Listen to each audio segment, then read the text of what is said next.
How to fix Instagram can't log in with Facebook. First thing, open the settings and then open the apps manager.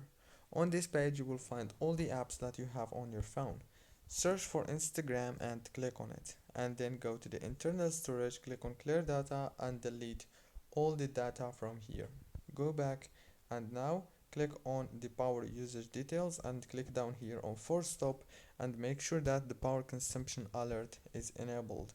Go back to the apps manager and this time you have to search for Facebook. Scroll, click on Facebook, click on this force stop and then go back to the settings, go to the wireless and networks, go to the Wi-Fi, disable it and then enable it. And if you are able to change the network that you are connected to, so just change it. Now, the last thing you want to do is restart your phone. Don't forget to like, subscribe.